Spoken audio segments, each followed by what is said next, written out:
more to come. Plus, I'm going to be making a very big announcement on Tuesday, November 15th at Mar-a-Lago. the United States heads to the polls in the midterms as the spectre of a former president looms large. Call 0345 60 60 973. Tweet at LBC. Text 84850. Tom Swarbrick on LBC. Very good afternoon to you. On the M25 again this morning. Why does it take young people like me up on a f***ing gantry on the M25 for you to listen? I love you. We're trying to work. You can't touch these right to protest. No, you can't do it. That's assault. That is assault. That is assault. You might call that assault, but what do you call it if they're holding up ambulances?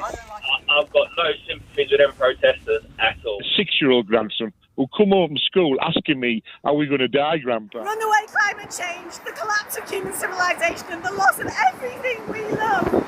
And I can't stand by and let it happen. Make the lives of the politicians, the people who they're accusing of murdering people and can actually make a change in this country, make their lives a living hell. I think many people disagree with their points, but the way in which they're going about it is completely ostracising nearly everyone. And the quality and experience and knowledge of all those people who are telling us that we're heading for climate hell. Why wouldn't you be in despair? Just Stop Oil at it again as world leaders emit the equivalent of 10,000 homes worth of carbon to go to COP27 in Egypt. The campaign group wants a number of things. First, the government stops all new oil and gas licences. Around 100 are being offered. How likely that is, I'm not so sure. The second thing they want is attention, and they've definitely got that. For the next hour, if you've been caught up in the protests, if you've been frustrated by them, if you agree with them, if you have a question about just how apparently hopeless our collective future really is, then you can put your call to Just Stop Oil this afternoon. 0345 6060 973, the number, 84850 to text. You can tweet this afternoon at LBC. I'm very pleased to say that Grahame Buss, a spokesperson for Just Stop Oil, joins us this afternoon until 5. Thank you very much indeed for coming on the programme. It's good to see you. Let's come to your main substantive aim before we get to the protests themselves. How much progress have you made via these protests and others before in stopping new oil and gas licences? I think you need to look slightly longer term here. The non-violent civil resistance works. There's a long history of non-violent civil resistance works. And I think we will win in the end. What gives you that confidence? Non-violent civil resistance has a long history of succeeding. Just outside the House of Parliament, there's a statue to the suffragettes. They engaged in non-violent civil resistance. So because the suffragettes made it work, you will continue to go until you get what you want? There's more than just the suffragettes. There's a long history of it. I mean, look at the gay rights movement in the 1960s. There were lots and lots of cases of non-violent civil resistance working. And we might fail. It is possible we might fail. But currently, as Antonio Guterres said, we are on the road to climate hell. So that's why we're taking this action. And I hope we don't. The main method by which you're going to get what you want or make what you want happen is through these protests. That's how you see governments bending to what you're asking them to do. There are many methods by which you interact with governments. Most of those we've tried, I would say all of them have been tried so far. You talk to people who are involved in the environmental crisis over the last, 30, 40, 50 years.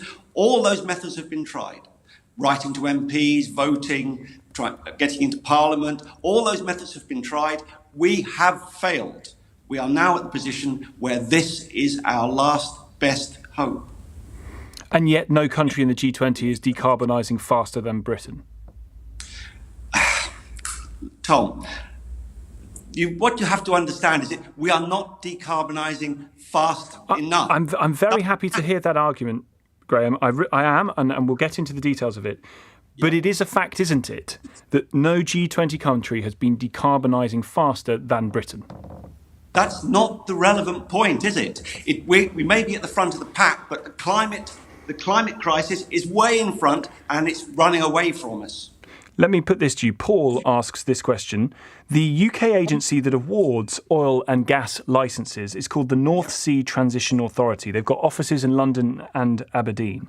How many meetings have Just Stop Oil had with the NSTA to discuss the new licensing round? I used to work for Shell. I worked for Shell for 33 years. I was a principal scientist. If I wanted to talk to them, I could talk to them. If I wanted to go and talk to government, I could talk to government. Climate protesters are excluded from the discussion, and when we do talk to people, we are ignored. There is no point in engaging with the Oil and Gas Agency. What you engage with, the people who need to act are our government. They issue the licences. They issue the consents. They know that this should stop. By issuing new oil and gas licences, they've got 100 plus 100 going on at the moment. By issuing those licences and consents, they are ensuring that people will die. But you haven't asked for or sought a meeting with the agency that awards those oil and gas licences? No. Right. You say that there is only 8 years' worth of North Sea oil and gas left. After that point, once you get what you want and have those licences removed, what are you suggesting is used in manufacturing nearly every product on Earth? Well, this is a very good question. And I think what you need to look at this in some detail. The vast majority of our oil and gas is used in areas for which we can make changes. There are a small number in which we, at this moment, don't have a solution. One of them is in the chemical industry. And I know this because, of course, I come from this area. Now, if we husband our resources, we can make that last a lot longer. But ultimately, if we don't have a solution, for a technical solution, we have to use less of it. That's simply the case. Let me just finish my point. You have to start from the position that the climate crisis is the lens through which you look at all your solutions. I understand that. But one of the things we would end up using less of after we've got rid of these new licences and run out of North Sea oil and gas is things like carbon fibre, which is used to make wind turbines. Solar panels are made from a silicon dioxide with the oxygen removed alongside coking coal. Every single microchip is made from fossil fuels. So what would happen in the event that fossil fuels use is stopped in the production of those technologies? Can I just point out that the oil in the North Sea is not brought into the UK. Almost all of it is sold overseas. Yes, but we also, that would be a good argument to say there could be climate benefits of having that oil and gas nearer home, so we stop importing it. But put that to one side. These technologies that are going to drive the transition to net zero, wind turbines, solar panels, microchips, all require fossil fuels to make them. Yes, they do. So what happens in the event that we have no more fossil fuels with which to make those things?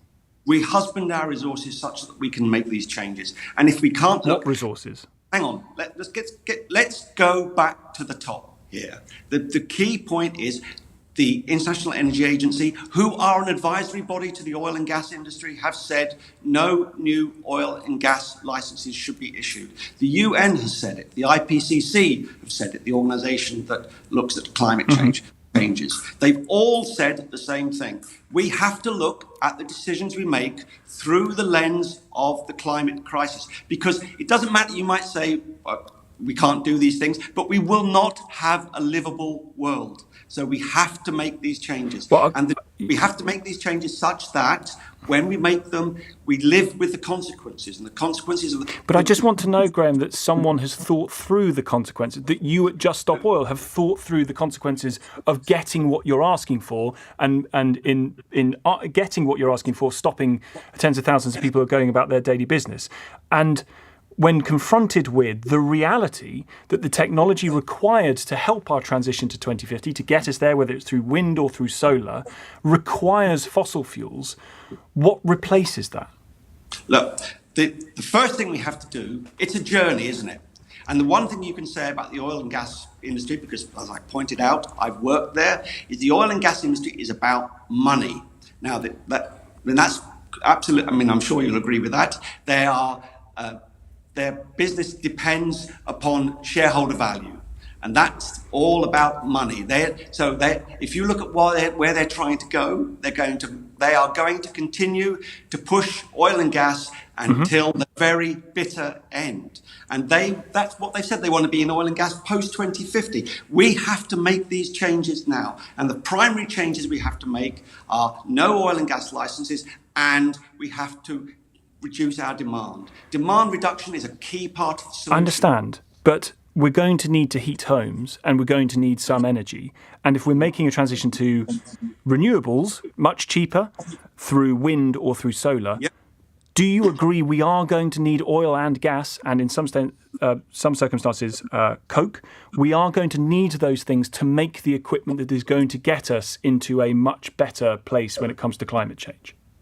I'm going to say that we do not need if you look at it from a global perspective, the oil and gas that's available now, without new projects, will meet the requirements. So no new oil and gas projects in the UK is part of that process, looking at a global level, is part of that process of making a sensible transition. Okay. But so if we have no new licenses in the UK, we have no availability of those fossil fuels to make this stuff, we're going to outsource it, aren't we? We're going to buy it in the solar panels case, we're going to buy it from China. Are you happy with that consequence? We're doing that already, aren't we? Yes, but are you happy in making that more of the reality? That is going to be the way that we make these things because we haven't got the resources to do it ourselves because we've agreed to no new licenses.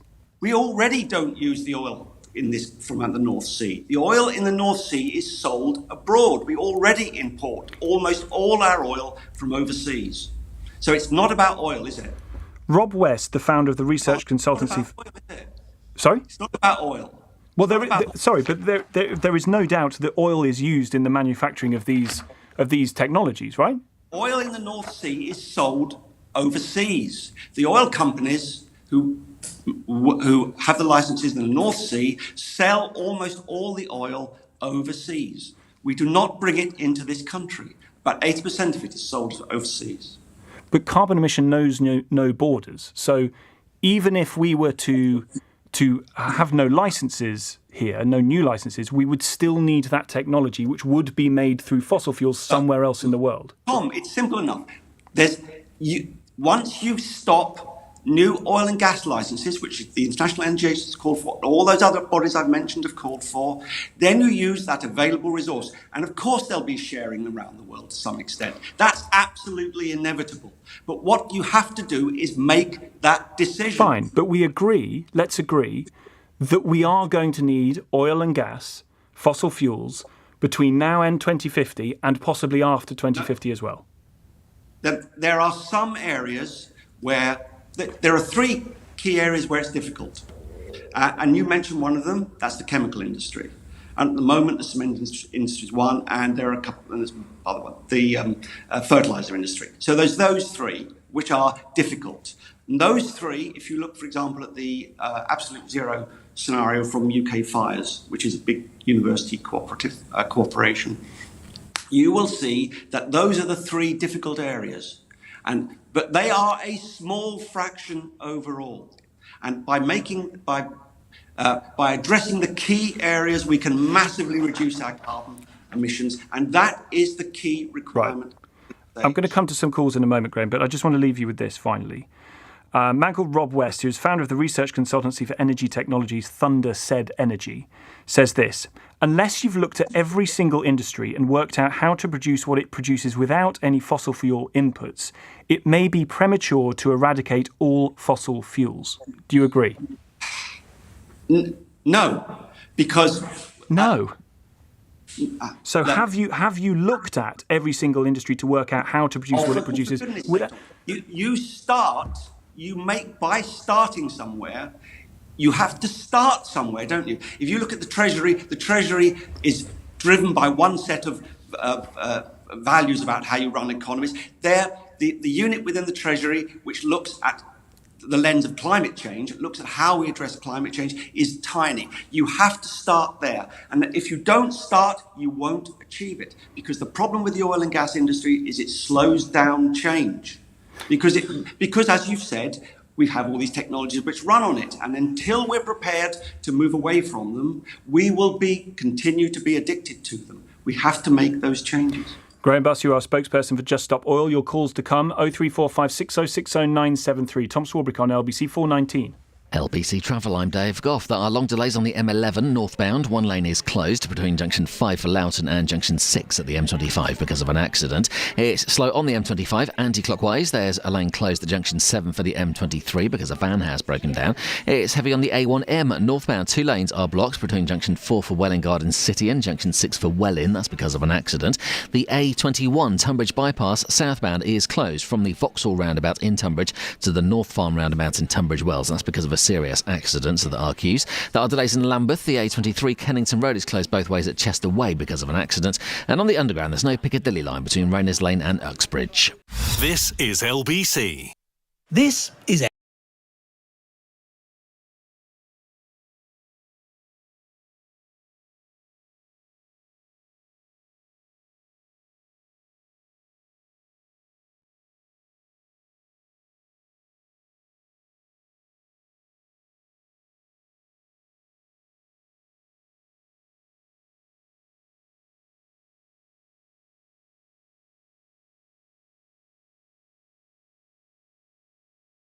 Tom Swarbrick, 0345 6060 973. LBC.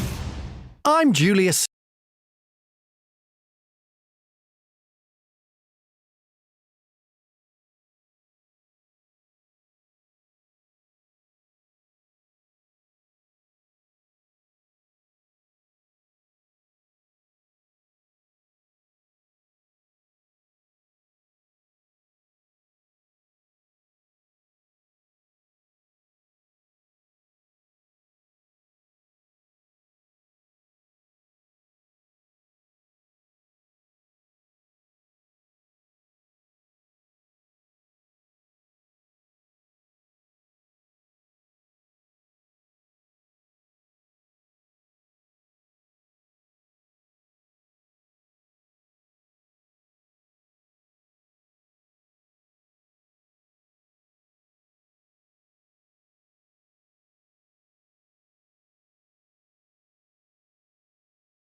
Leading Britain's conversation. This is LBC with Tom Swarbrick.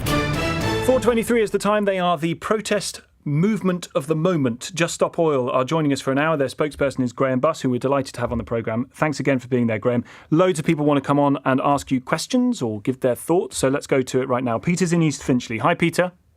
Oh, good afternoon to you. I've never heard such a load of claptrap from anybody. Have you ever been to a dialysis unit in hospital? Are you asking me, or are you asking Yes. Graham, Peter? Me? No, I'm asking you because I'll get a sensible answer from you. If you've ever been into a dialysis unit, you'll see the huge amount of plastic that's being used for the patients. If you've ever had an injection, they're using plastic. If there is virtually no medical procedure now that doesn't rely on plastic. If that gentleman's really concerned about saving the world from hydrocarbons, he should actually boycott Lego, because they produce a huge amount of useless plastic. What's your point, Peter? Because actually your point is the world is too reliant on plastics, which I think is part of Just Stop Oil's point. No, there is no alternative. There is no alternative. You cannot make plastic syringes from renewable energy. Right, let's put that to Graham. Graham, is there an alternative? There are difficult areas to find solutions for. Interestingly, the NHS, of course, recognises their complete reliance on plastic and are trying to do something about it. But it is a difficult question. And I think this is one of the reasons why you have to start reducing the demand for fossil fuels in other areas, because then you can husband the available resource without going over the limits of what we can afford to put into our atmosphere. We're already very, very close to 1.5, considered to be a very dangerous point by the IPCC. We cannot continue to put all this carbon dioxide into the air. We cannot continue to use all this oil. But I think people agree with you, Graham. I think Then my point's very simple. We stop using it for less urgent things and we use it for those things for which there is an urgent requirement. That way we can reduce our demand and at the same time we can look for alternatives. But I think I agree with you. But I would like some reality injected, if that's the right word to use, into this debate, particularly coming from Just Stop Oil, if I may be so bold as to suggest that they're talking about a world that is divorced from the reality of the fact that we are going to need fossil fuels for quite some time to come, including possibly past 2050. You need to look at the scenarios, don't you? There's a number of scenarios. There's the government's net zero scenario, and there's another scenario called the absolute zero scenario. And what these scenarios show is what you have to do in order to stay under 1.5. Probably already too late, but let's say that we're doing the very best that we can. And one of the things you have to do within that scenario is stop a lot of fossil fuel consumption.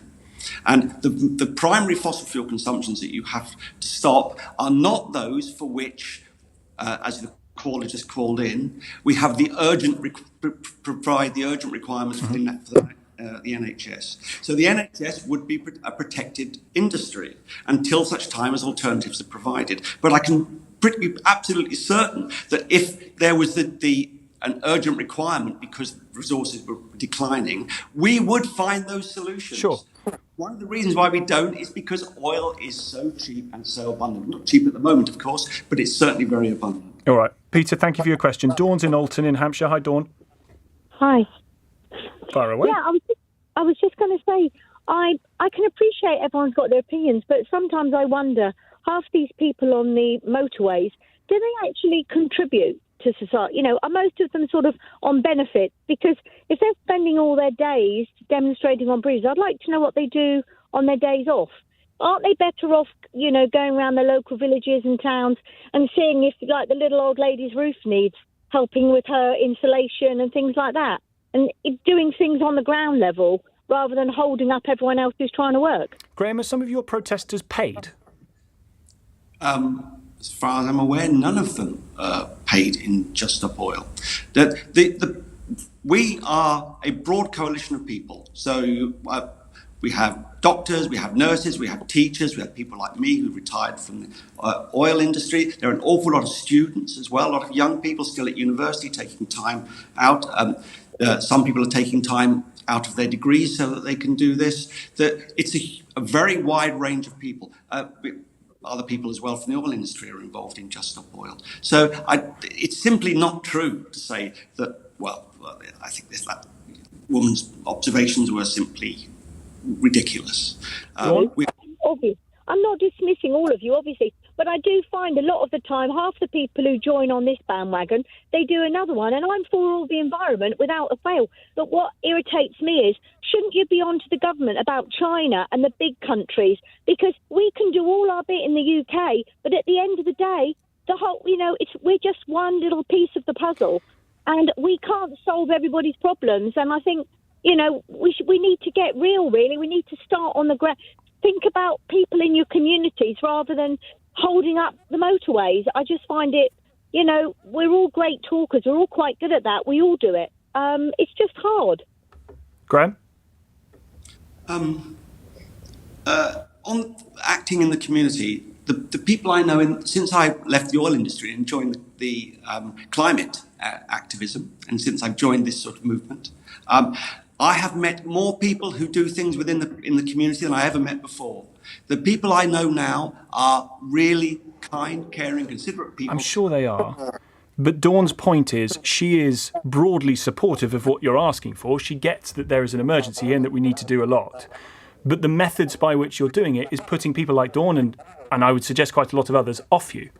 I don't think that's what she was asking. She was saying, are we doing other things too? And I'm saying, yes, we are. Almost everybody I know has some other role. Well, let's ask Dawn. Dawn, were you being put off by what Just Stop Oil are doing? I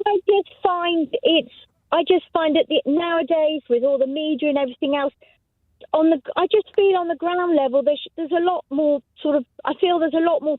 We just need to do more on the ground level. And like I say, the UK can only do so much. And I'm sick to death of everyone slamming the UK. At the end of the day, we are so lucky we got free speech. You turn around in the world today, why don't you go to China and help do something, go global? We need to hit the big guys.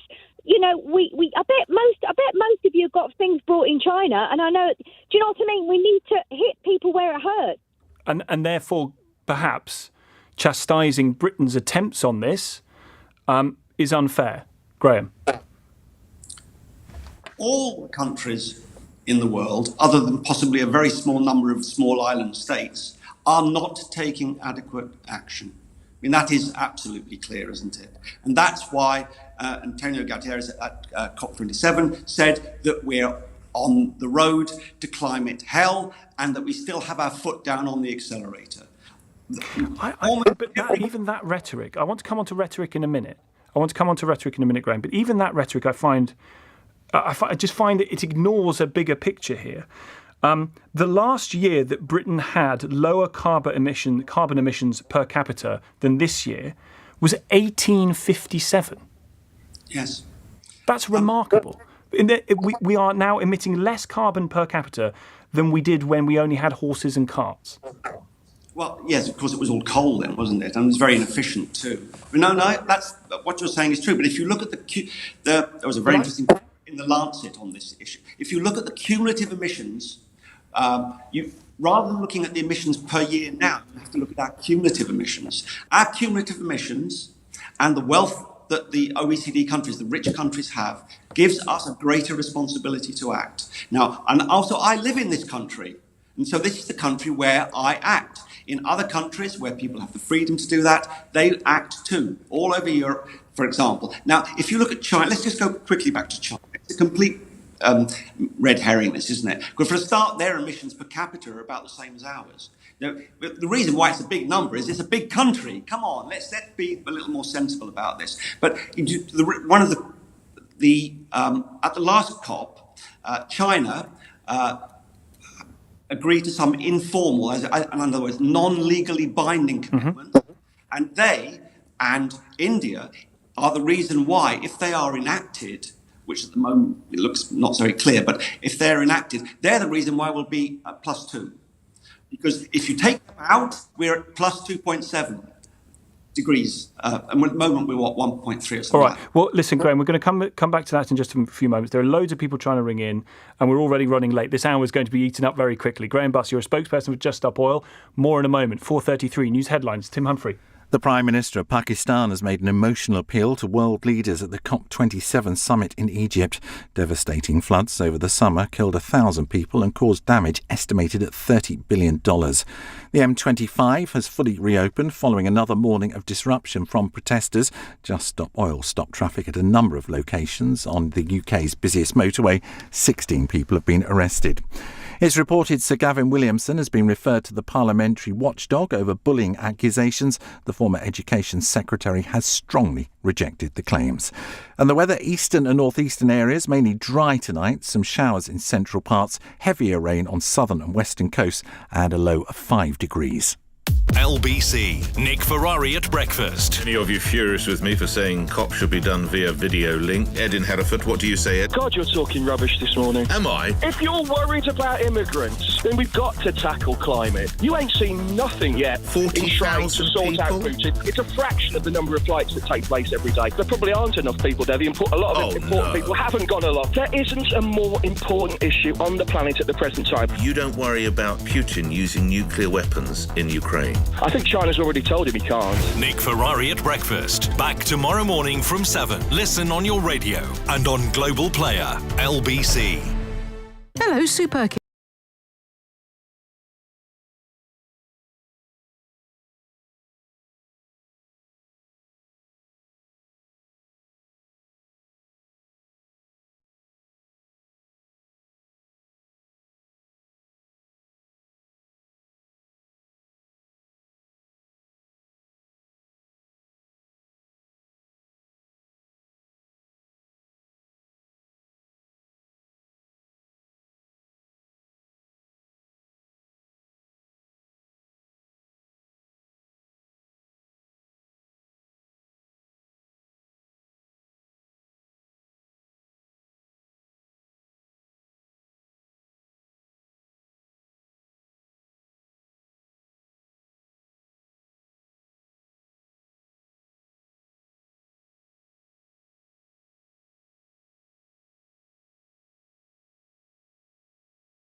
Tom Swarbrick. Call 0345 6060 973. Tweet at LBC. Text 84850. This is LBC. Just Stop Oil is with us for an hour in the form of their spokesperson Grahame Buss, and Alex in Inverness has a question. Hi, Alex.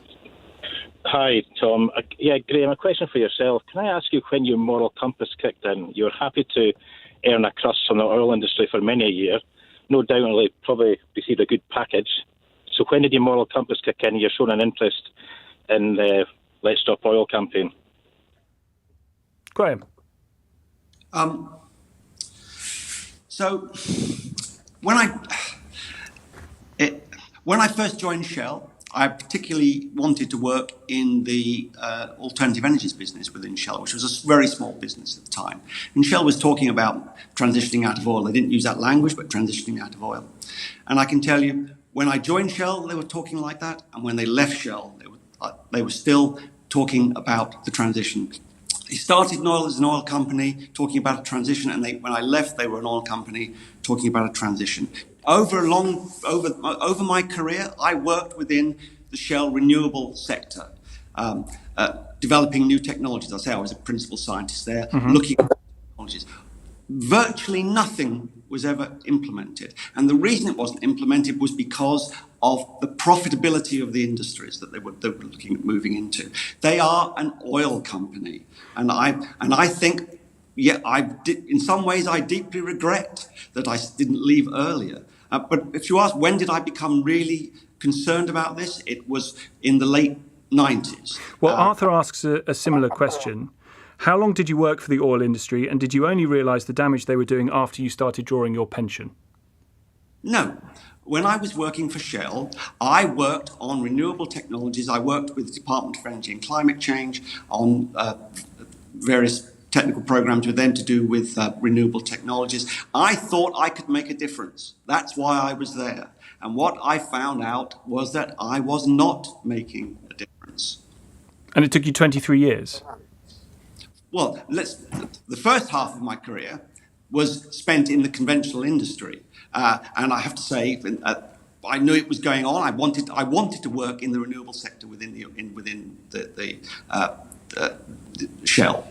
And when I did join that sector, I spent the rest of my career looking at renewable technologies. So I tried to make a difference, and I have to say I didn't succeed.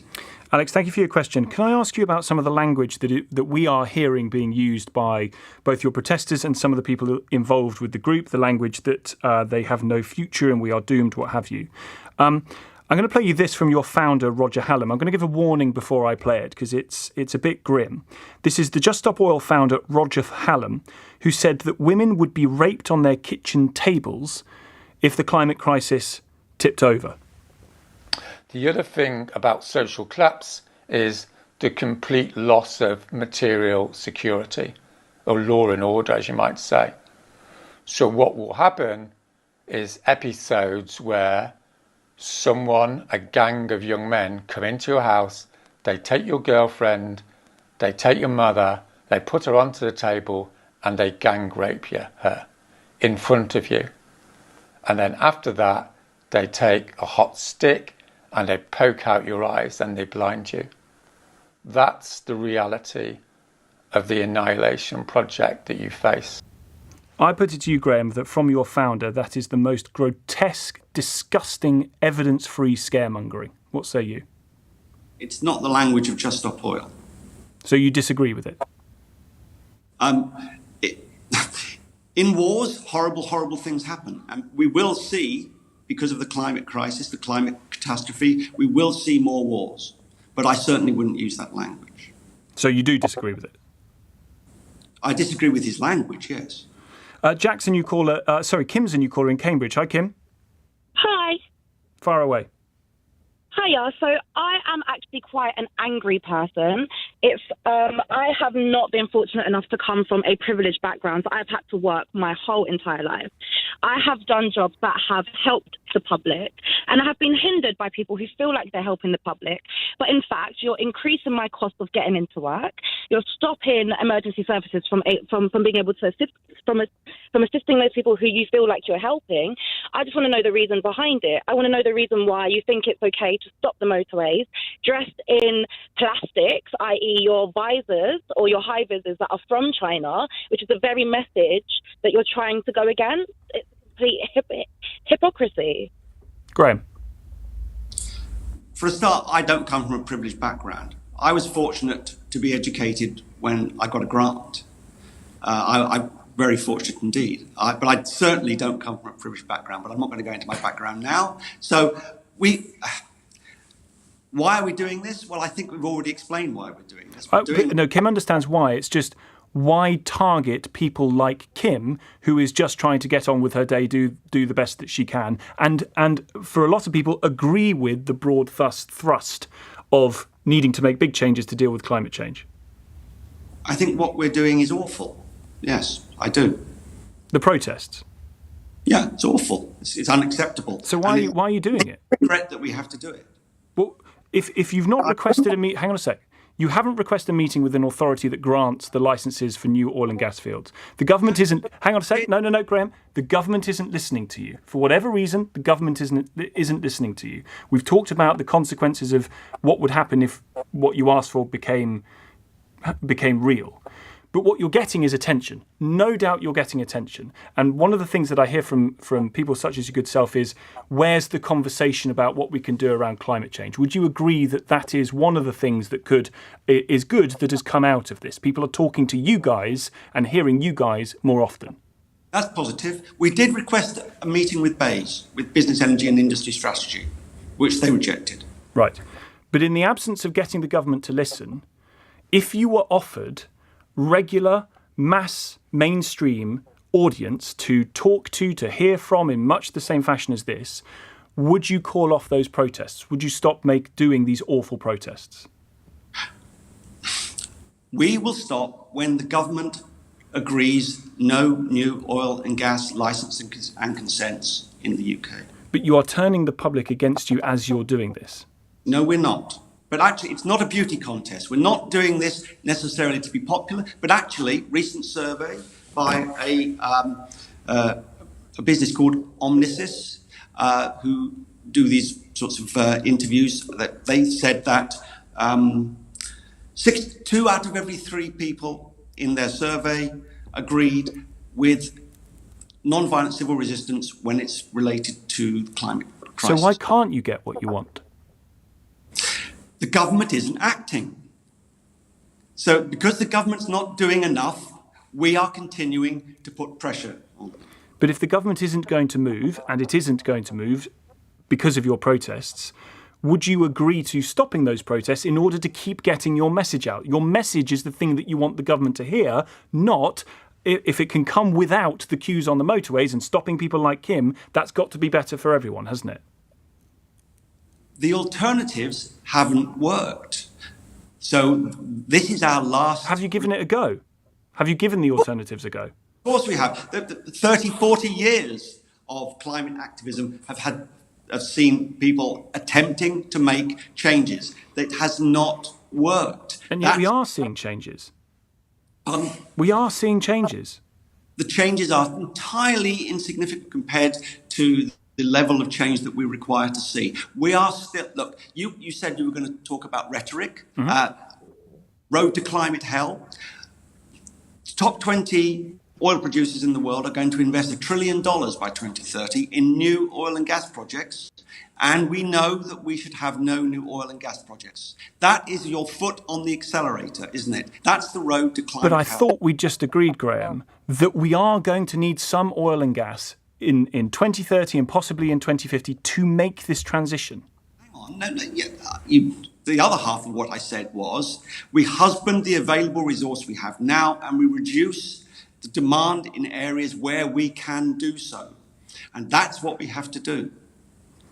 More calls to come. 4:47. LBC Travel, I'm Dave Goff. It's slow on the M25. One lane is closed in both directions between junction 24 for Potters Bar and junction 25 for Enfield because of emergency repairs. There are queues on the A1M northbound. 2 lanes are blocked after junction 6 for Welling. That's because of an accident. The A21 Tunbridge Bypass southbound stays closed from the A26 to the North Farm roundabout in Tunbridge Wells. That's because of a serious accident, so there are queues. There are delays in Lambeth. The A23 Kennington Road is closed both ways between Chesterway and Black Prince Road. That's because of an accident. On the tube, there's no Piccadilly line between Rayners Lane and Uxbridge because of leaves on the line, and on the train, South Eastern are running buses between Maidstone West and Strood. That's because of a landslip. This is LBC.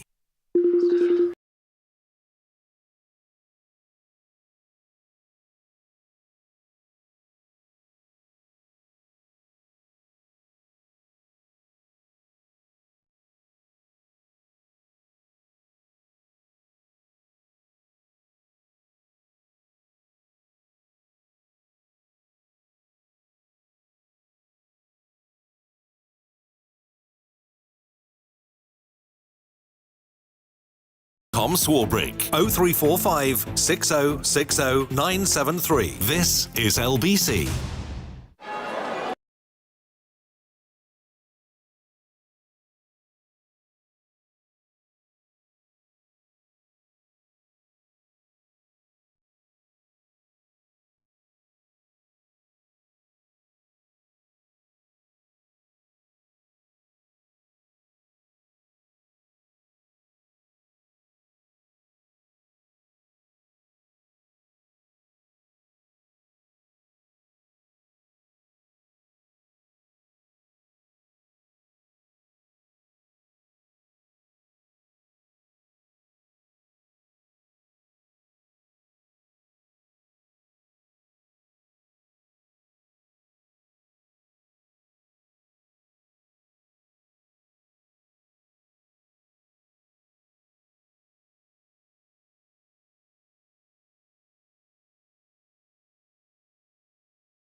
Swarbrick. Tweet at LBC.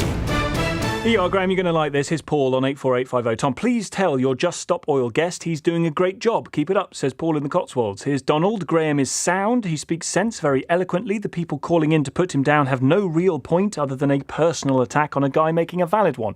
Good on you, Graham, says Donald. Becky's in Bromley. Becky. Hello, good evening. Nice to be on the show. Welcome. Far away. Hello. Hi, so my question is really, how are you going to deal with the constant negative barrage that you get through the media? How are you going to turn it round? I mean, I'm fully in support of you, and I think you're doing a brilliant job. And I think that all of the people that are part of your cause obviously have feel very, very compelled to do something about an enormous crisis that unfortunately governments around the world, including our government, haven't done anything about. But how are you going to take on board this constant barrage of negativity? Graham? One thing is that we ask people such as you, Tom, to support our actions and support, even if you can't support our actions, you could support our objectives. And those are that we often make this point when we are engaged in interviews. We ask the interviewer what they're doing.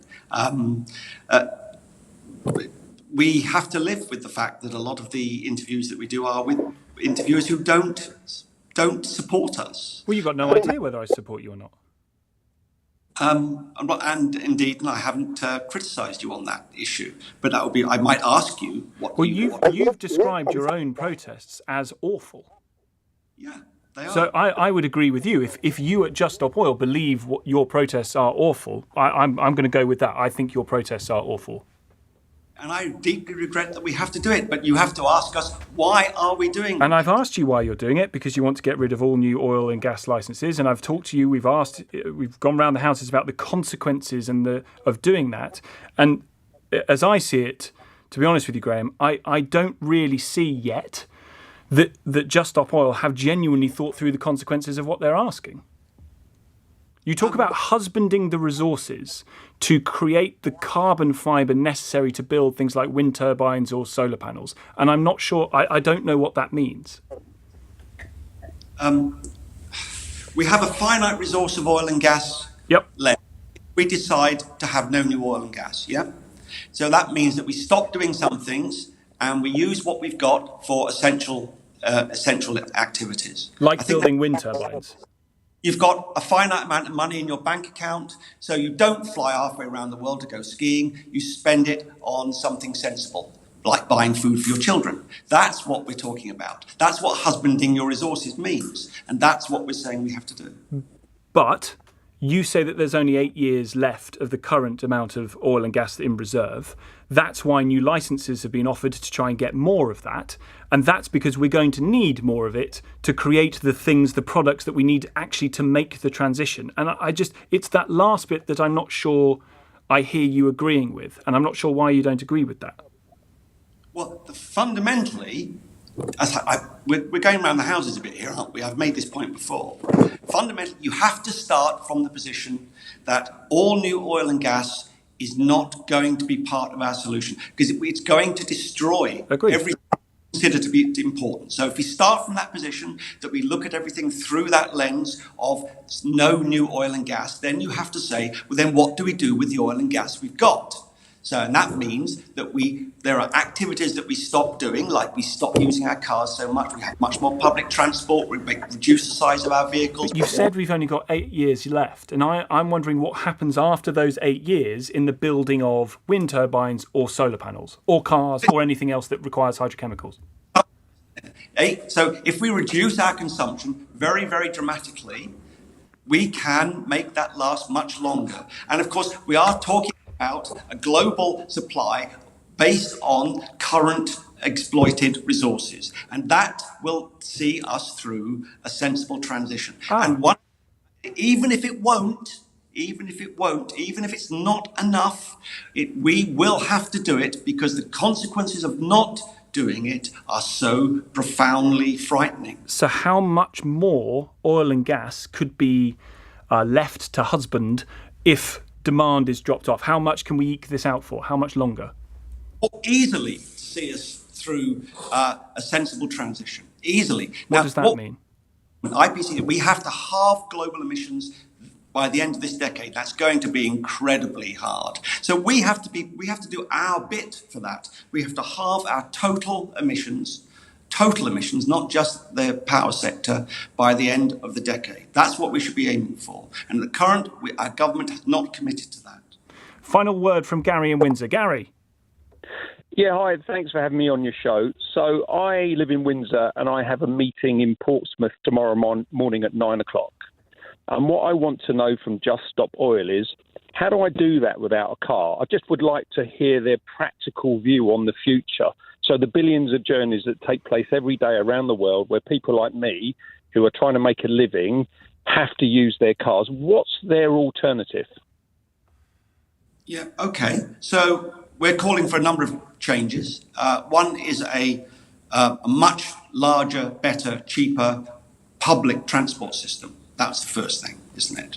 The other thing you do, if we're going to diminish the amount of oil and gas we use while we make that transition to these alternatives, is you make you reduce the speed limits, for example. You have more online meetings. I don't know what this chap is, where he lives, but could he get the train? There are other alternatives. And if you have to make those changes, you will find a way to make them work. The reason why you're in the problem you're in now is because you're presuming that you have the use of a car. If you realised the consequences of that and made those changes, you would find alternative ways of doing your business. Do you use a car? Who, me? Yeah. Almost entirely never now. So you do? Well, I own a car, but I haven't driven it now for well over 6 weeks, I think. So I don't use. No, I have a car, but I don't use it. You haven't used it in the last 6 weeks, but you're telling people like Gary to find other alternatives. I'm saying that, look, even the government's net zero strategy says we have to reduce demand. I agree. But they are not implementing that. They are relying on the general public to do it. And I'm saying that the only way you can make that happen is by improving alternatives. And those alternatives will give Gary an alternative option. Gary, I appreciate the call. Great to speak to you. Grahame, thank you so much for coming on. I'd like to do this again at some stage, hopefully once the protests have passed and we out of this cycle of protests. But it'd be good to have you on again because it's been really interesting. Thank you very much indeed for your time. Grahame Buss, you are a spokesperson for Just Stop Oil. You're listening to Tom Swarbrick on LBC. It's 5 o'clock. These are the headlines. And this all happened despite our very low carbon footprints. Leaders of countries worst affected by climate change appeal for action as COP27 continues in Egypt. There's obviously good atmospherics. We saw that at Sharm el-Sheikh at the COP conference between Rishi Sunak and President Macron. Has a deal been reached with France to tackle channel crossings? We'll get the details. We will stop the disruption, Mr. Sunak, when you say you are going to stop new oil and gas. The M25 reopens after Just Stop Oil caused havoc on the UK's busiest motorway. And this is the year we're going to take back the House, we're going to take back the Senate, and we're going to take back America. Donald Trump continues to drop hints of a second run as president as a voting in the crucial US midterm elections begins. On your radio, on Global Player, and Play.